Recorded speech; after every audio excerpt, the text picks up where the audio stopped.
നമ്മൾ സംസാരിക്കാൻ പോകുന്നത് ഹെൽത്ത് ഇൻഷുറൻസിനെ കുറിച്ചാണ്.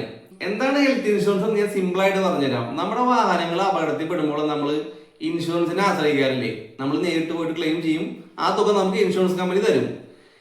ഇവിടെ നമ്മുടെ ശരീരം അതുപോലെ തന്നെയാണ്, നമുക്ക് കേടുപാടുകളും ഒക്കെ സംഭവിക്കും. അതായത് നമുക്ക് എന്തെങ്കിലും ആക്സിഡന്റോ എന്തെങ്കിലും രോഗങ്ങളോ വന്നു കഴിഞ്ഞാൽ നമ്മൾ ഹോസ്പിറ്റലിൽ പോയിട്ട് ഓട്ടോമാറ്റിക്കലി അഡ്മിറ്റ് ആവും.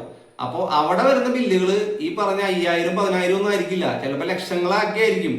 അപ്പൊ അത് നമ്മുടെ സമ്പാദ്യത്തിൽ നിന്ന് കമ്പനി കൊണ്ടുപോകും, അതായത് ഹോസ്പിറ്റലിൽ കൊണ്ടുപോകും. ഇതിനൊരു പരിഹാരമായിട്ട് നമ്മുടെ ഇൻഷുറൻസ് കമ്പനി നമ്മുടെ കയ്യിൽ നിന്ന് കൊല്ലം ചെറിയൊരു പ്രീമിയം വാങ്ങിയിട്ട് നിങ്ങൾക്ക് ഹോസ്പിറ്റലിൽ വരുന്ന എല്ലാ ചികിത്സയും ഞങ്ങൾ ഫ്രീ ആയിട്ട് തരാമെന്ന് പറഞ്ഞ് ഒരു കരാറിൽ ഏർപ്പെടും. ഇതിനെയാണ് ഹെൽത്ത് ഇൻഷുറൻസ് എന്ന് പറയുന്നത്. ചുരുക്കി പറഞ്ഞാല് ചെറിയ പ്രീമിയങ്ങൾ അടച്ചിട്ട് നമുക്ക് നമ്മുടെ വലിയൊരു സമ്പാദ്യം നമുക്ക് സേവ് ചെയ്യാൻ വേണ്ടി സാധിക്കും. കൊല്ലം കൂടുന്തോറും ഇൻഷുറൻസിന്റെ ആവശ്യകത വർദ്ധിച്ചുകൊണ്ടിരിക്കുകയാണ്. അതായത് നമ്മൾ മുന്നത്തെ അപേക്ഷിച്ച് എല്ലാ രോഗങ്ങൾക്കും ട്രീറ്റ്മെന്റ് ചെയ്യാൻ വേണ്ടി പൈസ കൂടിക്കൊണ്ടിരിക്കുകയാണ്. നമ്മൾ ഹോസ്പിറ്റലിൽ പോയി കഴിഞ്ഞാൽ ബില്ല് എന്ന് പറഞ്ഞു കഴിഞ്ഞാൽ ലക്ഷങ്ങളാണ്. അപ്പൊ അതുകൊണ്ട് തന്നെ നിങ്ങൾക്ക് എല്ലാവർക്കും ഒരു ഹെൽത്ത് ഇൻഷുറൻസ് ഉണ്ടായിരിക്കേണ്ടത് അനിവാര്യതയാണ്. ഇപ്പൊ പലരും പല കാരണങ്ങൾ പറയാം, എനിക്ക് പൈസ ഇല്ല, അങ്ങനെ കുറെ കാരണങ്ങൾ പറഞ്ഞ് ഹെൽത്ത് ഇൻഷുറൻസ് എടുക്കാറില്ല. പക്ഷെ ഇത് നിങ്ങൾ എടുക്കുകയാണെന്നുണ്ടെങ്കിൽ നിങ്ങൾക്കൊരു മനസ്സമാധാനം കിട്ടും. ചിലപ്പോൾ ഇത് എടുത്താൽ ചിലപ്പോൾ രോഗങ്ങൾ തന്നെ വരില്ല, അതൊരു നല്ല കാര്യമല്ലേ? അപ്പൊ ഹെൽത്ത് ഇൻഷുറൻസിനെ കുറിച്ച് നിങ്ങൾക്ക് കൂടുതൽ വിവരങ്ങൾ അറിയണമെന്നുണ്ടെങ്കിൽ ഈ വീഡിയോ കംപ്ലീറ്റ് ആയിട്ട് കാണണം. അപ്പൊ നമ്മൾ ഹെൽത്ത് ഇൻഷുറൻസിനെ കുറിച്ച് മനസ്സിലാക്കി. ഇനി നമ്മൾ ഹെൽത്ത് ഇൻഷുറൻസ് എടുക്കാൻ തീരുമാനിച്ചു ഒരു ഏജന്റിന്റെ അടുത്ത് പോകുന്ന സമയത്ത് നമുക്ക് കുറച്ച് കാര്യങ്ങൾ നമ്മൾ അറിഞ്ഞിരിക്കണം, അല്ലെങ്കിൽ നമുക്കൊന്നും മനസ്സിലാകാൻ പോകില്ല. അപ്പോ അങ്ങനെ അറിഞ്ഞിരിക്കേണ്ട ഒന്നാമത്തെ പോയിന്റ് ആണ് സം അഷ്വേർഡ്. എന്താണ് സം അഷ്വേർഡ്? നമ്മളൊരു കമ്പനിയിൽ ഇൻഷുറൻസ് പ്രീമിയം എടുക്കുന്ന സമയത്ത് കമ്പനി നമുക്ക് ചികിത്സയ്ക്കായി തരുന്ന തുകയില്ലേ, അതാണ് സം അഷ്വേർഡ്. അതിപ്പോ 5 ലക്ഷം ആവാം, 10 ലക്ഷം ആവാം, 15 ലക്ഷം ആവാം, അങ്ങനെ 1 കോടി രൂപ വരെ ആവാം. നമുക്ക് 1 കോടി രൂപ വരെ സം അഷ്വേർഡ് ലഭിക്കും. ഇനി അടുത്തറിഞ്ഞിരിക്കുന്ന ഒരു പോയിന്റ് ആണ് പ്രീമിയം. നേരത്തെ നമ്മൾ സം അഷ്വേർഡിനെ കുറിച്ച് സംസാരിച്ചില്ലേ, അതുപോലെ തന്നെ ഇത്രയും സം അഷ്വേർഡ് കിട്ടണമെന്നുണ്ടെങ്കിൽ നമ്മൾ വർഷം കമ്പനിയിലേക്ക് ഒരു എമൗണ്ട് നമ്മൾ അടയ്ക്കണം. ആ അടയ്ക്കുന്ന എമൗണ്ടിനെയാണ് നമ്മൾ പ്രീമിയം എന്ന് പറയുന്നത്. അപ്പോ കാര്യങ്ങളൊക്കെ വളരെ സിമ്പിൾ അല്ലേ? അപ്പൊ നിങ്ങൾ അടുത്തതായിട്ട് അറിഞ്ഞിരിക്കുന്ന പോയിന്റ് എന്ന് പറഞ്ഞാൽ ക്യാഷ്ലെസ് ആൻഡ് റീഇംബേഴ്സ്മെന്റ്. അപ്പൊ എന്താണ് ക്യാഷ്ലെസ്? ആ വേടി തന്നെ ഉണ്ട് ക്യാഷ്ലെസ്. നമ്മുടെ കയ്യിൽ നിന്ന് പൈസ ഒന്നും കൊടുക്കാണ്ട് തന്നെ നമുക്ക് ഹോസ്പിറ്റലിൽ ചികിത്സ നേടാം. അതിനെയാണ് ക്യാഷ്ലെസ് എന്ന് പറയുന്നത്. എന്താണ് റീഇംബേഴ്സ്മെന്റ്? അതായത് നമ്മൾ ഹോസ്പിറ്റലിൽ പോകുന്ന സമയത്ത് അവിടെ വരുന്ന എല്ലാ ബില്ലുകളും നമ്മുടെ കയ്യിൽ നിന്ന് പൈസ എടുത്ത് അടച്ച് ആ ബില്ലുകളെല്ലാം സൂക്ഷിച്ചു വെച്ച് അത് നമ്മുടെ കമ്പനിക്ക് അയച്ച് കമ്പനി നമ്മുടെ അക്കൗണ്ടിലേക്ക് ഫണ്ട് ട്രാൻസ്ഫർ ചെയ്യും. അതിനെയാണ് റീഇംബേഴ്സ്മെന്റ് എന്ന് പറയുന്നത്. കാര്യങ്ങൾ വളരെ സിമ്പിൾ ആണ്.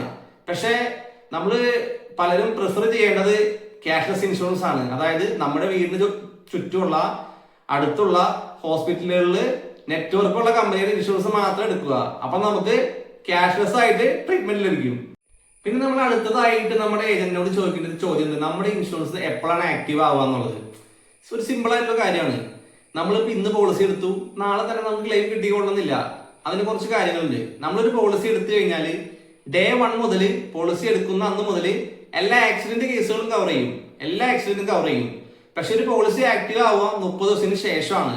ഈ 30 ദിവസം വരെ ആക്സിഡന്റ് മാത്രമേ നമുക്ക് കിട്ടുള്ളൂ. 30 ദിവസത്തിന് ശേഷം ബാക്കിയുള്ള കവറേജുകൾ സ്റ്റാർട്ട് ചെയ്യും. പക്ഷെ അവിടെയാണ് വേറൊരു പോയിന്റ് വരുന്നത്. ചില സ്പെസിഫിക് ഇൽനസ് ഉണ്ട്, അതായത് ലിസ്റ്റഡ് ഇൽനസ്. അതിന് 2 വർഷം വെയിറ്റിംഗ് പീരീഡ് ഉണ്ടാവും. ഈ 2 വർഷത്തിന് ശേഷം മാത്രമേ അതുമായിട്ട് ബന്ധപ്പെട്ട ചികിത്സയ്ക്കുള്ള പൈസ കമ്പനി തരികയുള്ളൂ. അതൊരു ലിസ്റ്റ് ഉണ്ട്, ആ ലിസ്റ്റ് ഞാൻ താഴെ കൊടുക്കാം. അതുപോലെ തന്നെ നിലവിൽ നമുക്ക് എന്തെങ്കിലും രോഗങ്ങൾ ഉണ്ടെന്ന് ചോദിക്കുക, ഷുഗർ, പ്രഷർ, കൊളസ്ട്രോൾ, ആസ്മ, അല്ലെങ്കിൽ എന്തെങ്കിലും സർജറി കഴിയുക, അങ്ങനെയുള്ള കാര്യങ്ങൾ നമ്മൾ കമ്പനീനെ അറിയിക്കണം. ഇങ്ങനെ കമ്പനീനെ അറിയിക്കുന്ന പക്ഷം കമ്പനി ആ രോഗങ്ങൾക്ക് ഒരു 3 വർഷം അല്ലെങ്കിൽ 4 വർഷം വെയിറ്റിംഗ് പീരീഡ് തരും.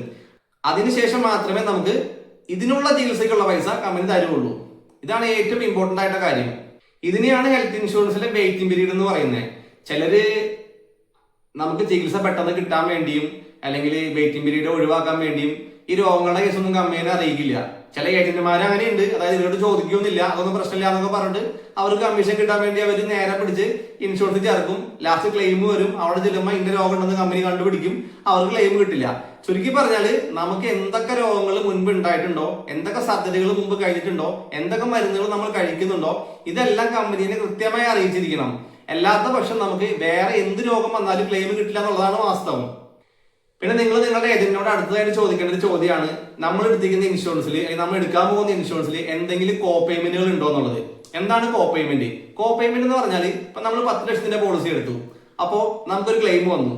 അപ്പോൾ നമുക്ക് ഹോസ്പിറ്റലിൽ ചെന്നപ്പോഴാണ് അറിയുന്നത് നമുക്ക് 7 ലക്ഷം വരെ കിട്ടുള്ളൂ എന്നുള്ളത്. കാരണം 30% നമ്മൾ നമ്മുടെ കയ്യിൽ നിന്ന് അടയ്ക്കണം എന്നുള്ളൊരു ക്ലോസ് ഇൻഷുറൻസ് കമ്പനി പോളിസിയിൽ വെച്ചിട്ടുണ്ട്. ഇത് കസ്റ്റമറിന് അറിയില്ലായിരുന്നു, കാരണം ഏജന്റ് കസ്റ്റമർ അറിയിച്ചിട്ടില്ല. അപ്പൊ അതുകൊണ്ട് തന്നെ നിങ്ങൾ ഇൻഷുറൻസ് പോളിസി എടുക്കുന്ന സമയത്ത് തന്നെ ഏജന്റിനോട് ചോദിക്കണം നമ്മുടെ പോളിസിയിൽ കോ പേയ്മെന്റ് ഉണ്ടോ എന്നുള്ളത്. അതായത് ഒരു എക്സാമ്പിൾ പറയുകയാണെന്നുണ്ടെങ്കിൽ നിങ്ങളൊരു പോളിസി എടുക്കുന്ന സമയത്ത് അതിന്റെ 80% കമ്പനി നമുക്ക് തരും, ബാക്കിയുള്ള 20% നമ്മുടെ കയ്യിൽ നിന്ന് നമ്മൾ കൊടുത്തോളാം എന്നുള്ള ഒരു ക്ലോസ് ആക്സെപ്റ്റ് ചെയ്താണ് നിങ്ങൾ ഇൻഷുറൻസ് എടുത്തിരിക്കുന്നുണ്ടാവുക. ഇതിനെയാണ് കോ പേയ്മെന്റ് എന്ന് പറയുന്നത്. അപ്പൊ പരമാവധി കോ പേയ്മെന്റ് ഇല്ലാത്ത പോളിസികൾ എടുക്കാനായിട്ട് ശ്രദ്ധിക്കുക. ഇനി അടുത്ത പോയിന്റ് ആയിട്ട് വരുന്നത് നമുക്ക് എങ്ങനെ ഒരു കമ്പനി ചൂസ് ചെയ്യാം, അല്ലെങ്കിൽ എങ്ങനെ നമുക്ക് ഒരു പോളിസി ചൂസ് ചെയ്യാന്നുള്ള കാര്യങ്ങളാണ്. നമ്മളൊരു കമ്പനി ചൂസ് ചെയ്യുന്ന സമയത്ത് ഏറ്റവും ഇതായിട്ട് നോക്കേണ്ട ഒരു കാര്യം എന്ന് വെച്ചാൽ നമ്മുടെ വീടിന്റെ അടുത്തുള്ള ഹോസ്പിറ്റലുകളിൽ ഈ കമ്പനിക്ക് ടൈപ്പ് ഉണ്ടോ എന്നുള്ളതാണ് ചെക്ക് ചെയ്യേണ്ടത്. അങ്ങനെ ടൈപ്പ് ഉള്ള കമ്പനിയിൽ മാത്രമേ ഇൻഷുറൻസ് എടുക്കുക. അതുപോലെ തന്നെ ഏറ്റവും കൂടുതൽ ക്ലെയിം സെറ്റിൽമെന്റ് റേഷ്യോ ഉള്ള കമ്പനി നോക്കി സെലക്ട് ചെയ്യുക. പിന്നെ നമ്മൾ എത്ര സം അഷ്യൂർഡ് എടുക്കണം എന്നുള്ളത്, അതായത് മിനിമം ഇപ്പൊ കോമൺ ആയിട്ട് എല്ലാ രോഗങ്ങൾക്കും വലിയ വലിയ ചികിത്സ തുകയാണ് വരുന്നത്. അതുകൊണ്ട് തന്നെ മിനിമം ഒരു 10 ലക്ഷം രൂപയുടെയെങ്കിലും സം അഷ്യൂർഡ് എടുത്തു വെക്കാനായിട്ട് നിങ്ങൾ ശ്രദ്ധിക്കുക. 10 ലക്ഷം രൂപ എന്നൊക്കെ പറയുന്നത് ഇപ്പൊ ആവശ്യമാണ്. അതിനും കുറച്ചൊരു പ്രീമിയം പല കമ്പനികളും കൊടുക്കുന്നില്ല. ഇനി ശ്രദ്ധിക്കേണ്ട കാര്യം എന്ന് വെച്ചാൽ നമുക്ക് ഇപ്പൊ റൂമിനായാലും ICUവിനായാലും ലിമിറ്റ് ഇല്ലാത്തൊരു പോളിസി ചൂസ് ചെയ്യുക. അതായത് ഇപ്പോ സം അഷ്യൂർഡ് ഇത്ര പെർസെന്റേജ് യൂസ് ചെയ്യാൻ പാടുള്ളൂ, അല്ലെങ്കിൽ 1% കിട്ടുള്ളൂ, ICU ഇത്ര ശതമാനം വരെ കിട്ടുള്ളൂ, അങ്ങനെ കുറച്ച് ലിമിറ്റേഷൻസ് ചില പോളിസികൾ ഉണ്ടാവും. അപ്പൊ അങ്ങനത്തെ പോളിസി ചൂസ് ചെയ്യുന്നതിന് പകരമായിട്ട് ലിമിറ്റേഷൻസ് ഒന്നും ഇല്ലാത്തൊരു പോളിസി ചൂസ് ചെയ്ത് കഴിഞ്ഞാൽ നിങ്ങൾക്ക് ഹോസ്പിറ്റലിൽ 1 രൂപ അങ്ങോട്ടായിട്ട് അടക്കേണ്ടി വരില്ല. അപ്പൊ എല്ലാവർക്കും ഹെൽത്ത് ഇൻഷുറൻസിന്റെ ആവശ്യകത എന്താ മനസ്സിലായെന്ന് വിചാരിക്കുന്നു. അപ്പൊ നിങ്ങൾക്ക് ഏറ്റവും മികച്ച ഹെൽത്ത് ഇൻഷുറൻസ് വേണമെന്നുണ്ടെങ്കിൽ നമ്മളെ താഴെ കൊടുത്തിരിക്കുന്ന നമ്പറിൽ കോൺടാക്ട് ചെയ്യാം. വാട്സപ്പ് മുഖേനയും കോൾ മുഖേനയും കോൺടാക്ട് ചെയ്യാം. അപ്പൊ ഏറ്റവും മികച്ച സർവീസോട് കൂടി നമുക്ക് ഹെൽത്ത് ഇൻഷുറൻസ് എടുത്ത് തരാൻ വേണ്ടി സാധിക്കും. ഇനിയുള്ള വീഡിയോസ് കാണാനായിട്ട് എല്ലാവരും ചാനൽ സബ്സ്ക്രൈബ് ചെയ്യുക.